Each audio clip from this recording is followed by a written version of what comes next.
Well, certainly a lot happening around the world that has a direct bearing on us here in Kenya, from the troubled South African leadership to the change of guard in France.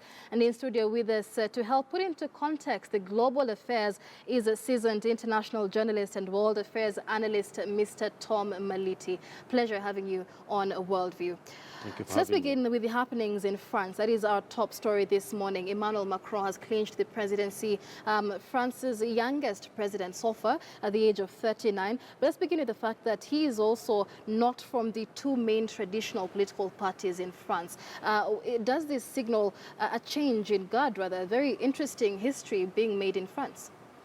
History being made in France and a continuing trend in Europe where, for instance, in Spain and in Greece, you've had people come to power or become influential leaders in their countries, riding on a wave of disenchantment of the people by the existing bipolar political arrangement that has existed in each of these countries, People whether it's want Greece, change. Spain, or France.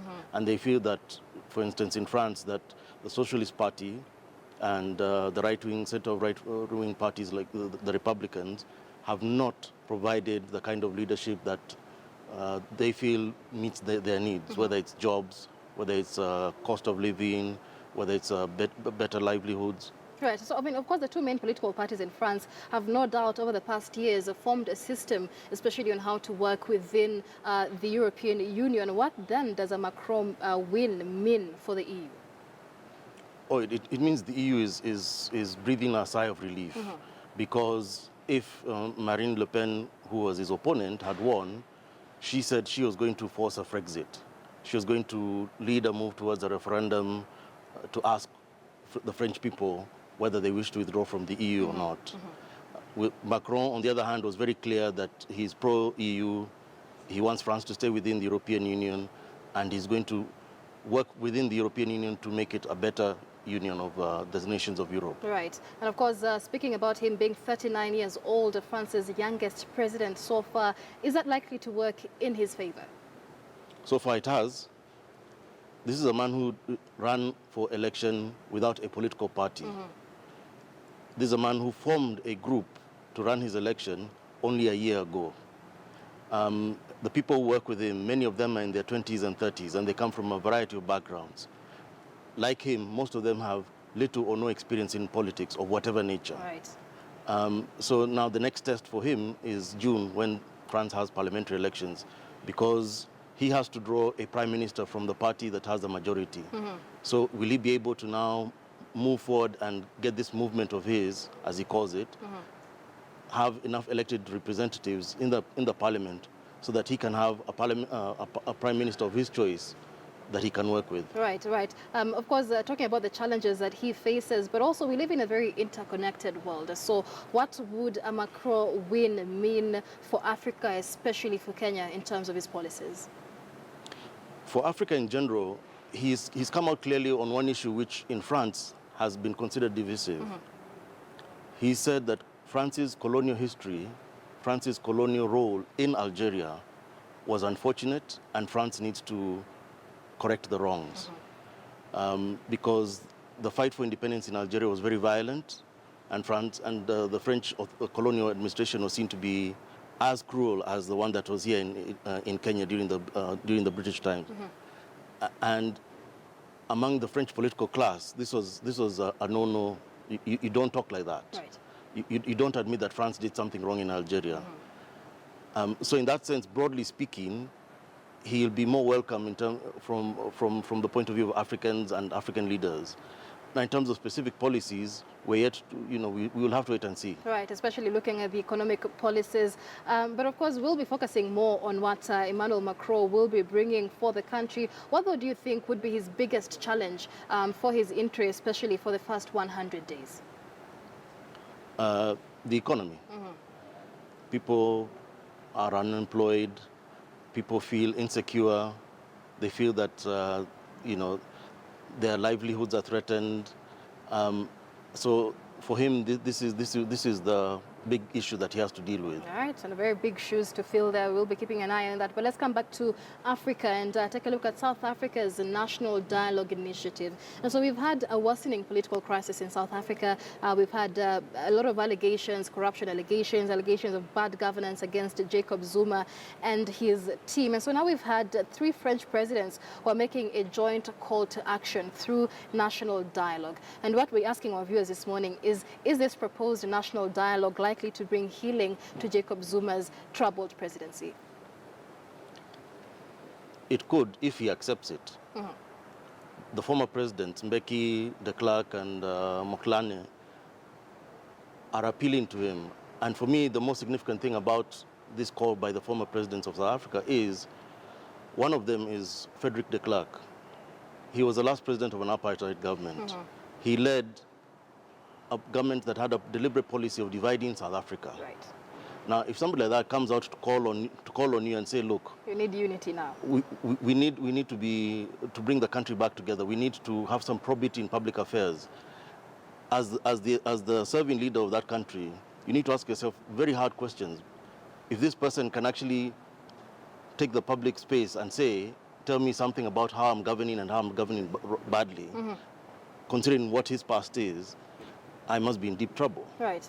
But so far, Zuma has shown to be stubborn, has shown to be intransigent.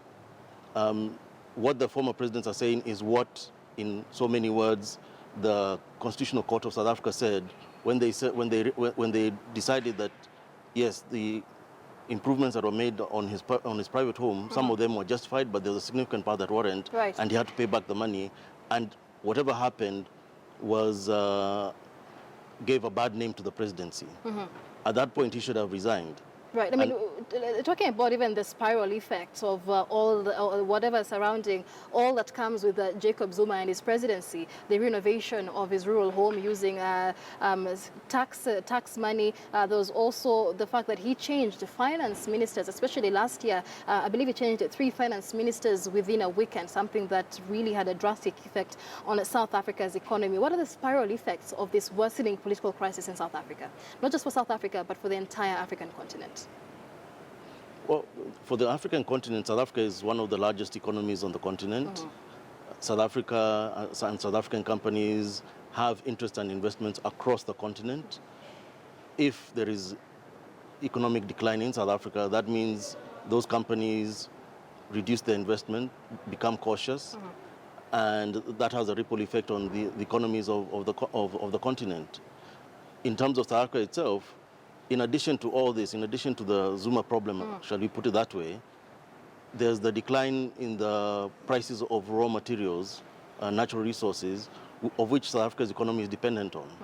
And therefore, there are those two issues, decline in the revenues that the government is earning from its natural resources, and the political crisis that is circling around Zuma. Right. Let's focus on something you said a little earlier, that when all these allegations started coming out and some of them had actually been proven to be true, then Jacob Zuma should have resigned. But this is not a problem unique to South Africa. We've seen this across Africa, where presidents and other leaders have a lot of corruption allegations against them, questions of integrity, but they still maintain or insist on staying in office. So where do we go wrong as African countries in terms of governance and in terms of putting the power in the people's hands?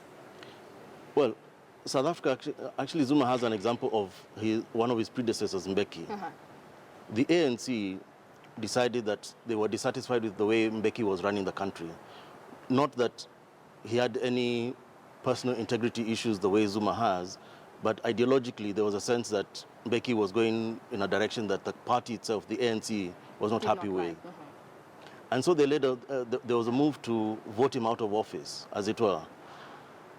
And Mbeki stepped down and said, look, as much as I may disagree with with the way the party is handling this matter, in the interest of the nation and in the interest of the institution of the presidency, I will resign. Now, what Zuma is facing is much more grave. And let's also consider that we've also seen senior ANC leaders come out and ask Zuma to put his house in order as well. Same situation as with Thabo Mbeki. And so he has examples within the ANC, within South Africa. He doesn't need to look elsewhere. He doesn't need to look across the continent, elsewhere in the world. it's time for Zuma to look and say, do I continue to undermine the institution of the presidency by my presence, or do I, in the interest of the country, step aside? Yeah, but it's becoming apparent that now when we leave this to the will of the president themselves or whichever leaders that are being have the corruption allegations leveled against them, then in more times than not they will not step down. So how can we remedy this situation? Because power still needs to be in the hands of the people. Well, then if Zuma continues to be stubborn, then the elections in 2019, the ANC may suffer more than it suffered in the local elections last year. All right, so let's move away from South Africa and finally focus on Nigeria now. And we have about 82 Chibok girls that have been released by Boko Haram, and their release was secured by a prisoner swap. The Nigerian government swapped or released the Boko Haram prisoners in exchange for these girls. And of course, it's a great effort, especially for the families of these girls. But let's focus on state security and how safe this is, especially considering that these girls have been with the Boko Haram insurgents for 3 years now. How safe is it? How do you gauge as a country whether they've been radicalized, whether they're on the right track?